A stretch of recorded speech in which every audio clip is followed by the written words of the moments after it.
Assalamualaikum warahmatullahi wabarakatuh. Selamat pagi anak-anak. Bagaimana kabar kalian? Semoga kita semua senantiasa dalam perlindungan Allah Subhanahu wa taala. Pada kesempatan kali ini kita akan melanjutkan pembelajaran yaitu di tema 7 subtema 1. Pemimpin di sekitarku. Berbicara tentang pemimpin, pasti sudah tidak asing lagi bagi kalian. Kalian semua jelas sudah sangat sering mendengar kata-kata pemimpin.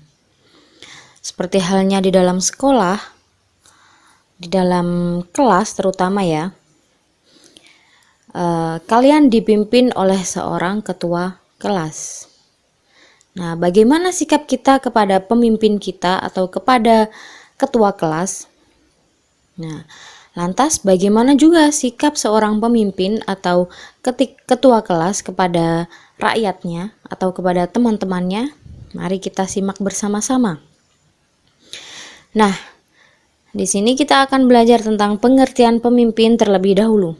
Pemimpin adalah seorang yang diberikan kepercayaan untuk membimbing orang lain dalam kelompoknya. Seorang pemimpin yang baik tidak akan memaksakan segala gagasan kepada anggota yang dipimpinnya. Nah, jadi dalam lingkup kita, seorang ketua kelas tidak boleh memaksakan kehendaknya.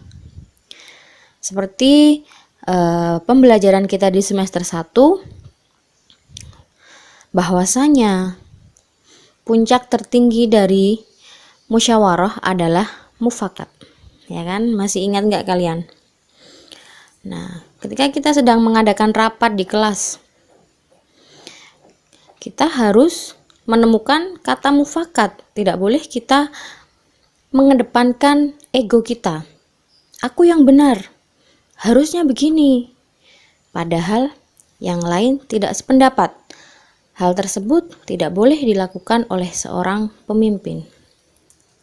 Lanjut, kemampuan yang harus dimiliki oleh seorang pemimpin. Pemimpin yang baik akan selalu bersikap adil.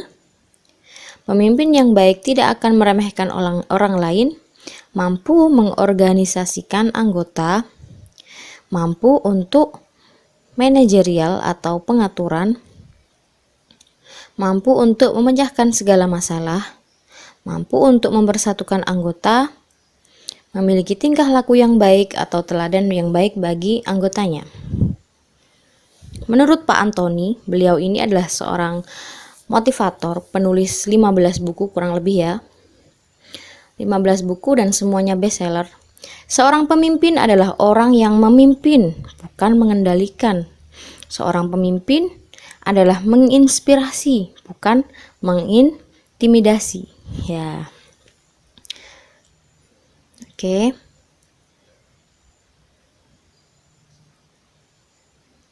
Karakter pemimpin yang baik, jujur, berkomunikasi, punya rasa humor, bisa memberi contoh, percaya diri, dan masih banyak lagi bisa kalian baca sendiri.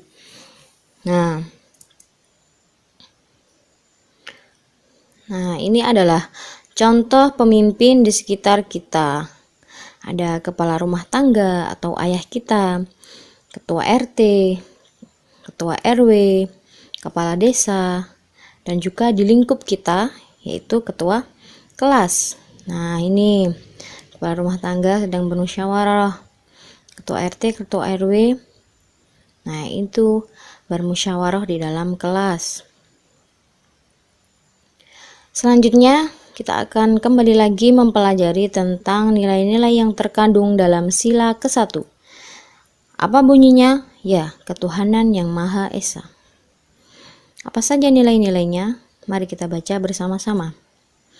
Percaya dan takwa terhadap Tuhan yang Maha Esa, mengembangkan sikap hormat menghormati antar pemeluk agama, membina kerukunan hidup di antara sesama umat beragama, mengembangkan sikap saling menghormati, kebebasan menjalankan ibadah sesuai agama dan kepercayaan masing-masing, tidak memaksakan suatu agama. Nah, dalam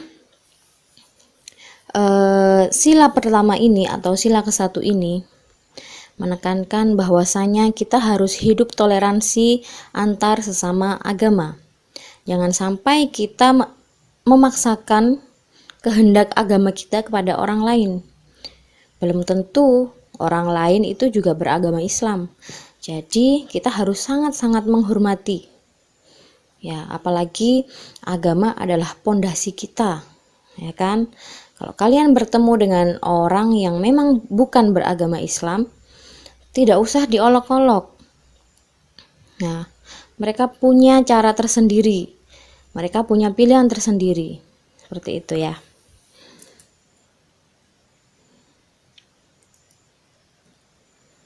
Nah, sekarang kita masuk ke pembelajaran bahasa Indonesia. Nah, di tema 7 subtema 1 ini kita akan mempelajari tentang pidato. Apa sih pidato itu? Nah, pidato adalah sebuah kegiatan berbicara di depan umum untuk menyatakan pendapat atau memberikan gambaran mengenai suatu hal sehingga dapat mempengaruhi pendengarannya. Nah, kalian pasti sangat sering ya mendengar kata-kata tentang pidato. Cara berpidato dengan naskah. Berpidato bisa dilakukan berdasarkan teks. Teks atau naskah yang sudah disiapkan sebelumnya. Jadi, ketika berpidato tidak melulu harus tidak membawa kertas. Ada juga pidato dengan versi membawa kertas. Itu tidak apa-apa. Nah, yang kedua menggunakan catatan kecil berdasarkan catatan tentang garis besar isi pidato dan isi pidato. Nah, bisa juga menuliskan beberapa inti dari pidato yang akan disampaikan. Misalnya kalian ingin salah satu dari kalian ingin mewakili kelas 6 ini untuk acara perpisahan. Boleh kalian berpidato dengan membaca teks, boleh juga dengan hanya menulis inti-inti saja yang akan disampaikan ketika kita akan berpidato, dan yang terakhir boleh juga tanpa teks. Jadi secara langsung kita langsung melihat audiens kita yang melihat ya. Itu boleh. Jadi cara berpidato ada 3. Yang pertama dengan menggunakan teks, yang kedua tanpa teks, dan yang ketiga menggunakan catatan kecil. Bagi pemula dalam berpidato sebaiknya menggunakan teks atau naskah agar lancar dalam penyampaiannya. Nah, ini saran ya. Kalau kalian memang baru pertama kali berpidato, disarankan untuk membawa teks sambil membaca, itu tidak apa-apa. Hal-hal yang harus diperhatikan saat berpidato. Sebelum berpidato, bacalah naskah dan memahami isinya. Sangat perlu sekali memahami sesuatu sebelum kita menyampaikan. Nah, minimal kita dulu yang paham, setelah itu kita memahamkan orang lain. Mengetahui hal-hal penting, tujuan, nama acara, dan undangan yang hadir dalam naskah. Lafal atau pengucapan kalimat harus jelas. Intonasi atau penekanan kalimat harus tepat. Nada ya. Intonasi itu nada. Bersikap sopan dan tidak kaku.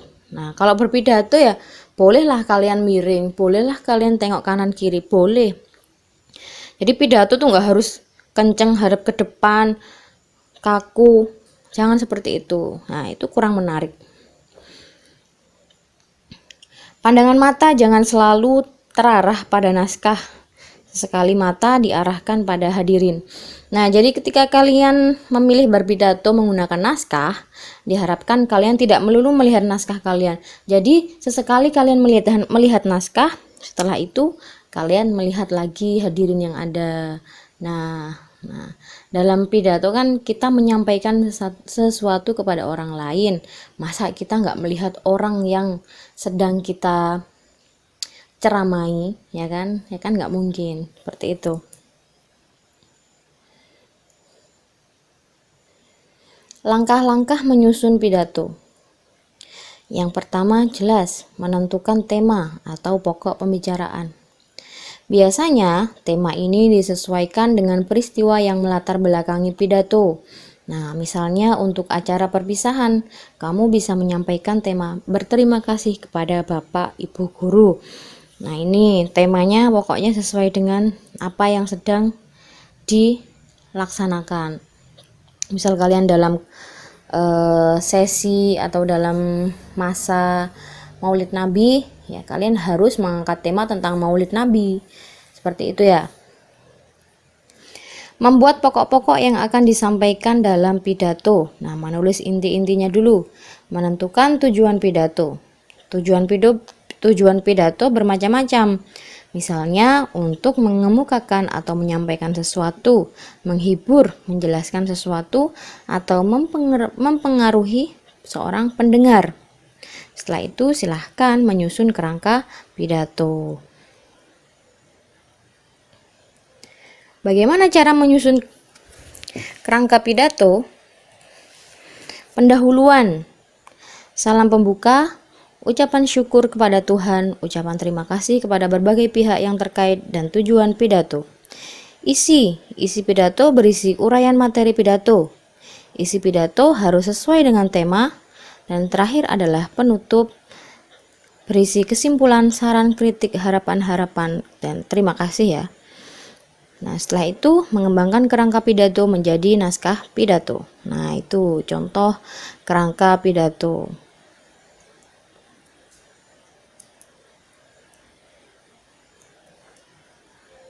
Nah, sekian. Jika ada yang kurang difahami, silahkan langsung ditanyakan kepada saya. Cukup sekian yang bisa Bu Farida jelaskan pada pertemuan kali ini. Silahkan kalian mempelajarinya kembali. Dari sini Bu Farida ucapkan terima kasih dan mohon maaf apabila ada kesalahan dalam hal penyampaian. Wassalamualaikum warahmatullahi wabarakatuh.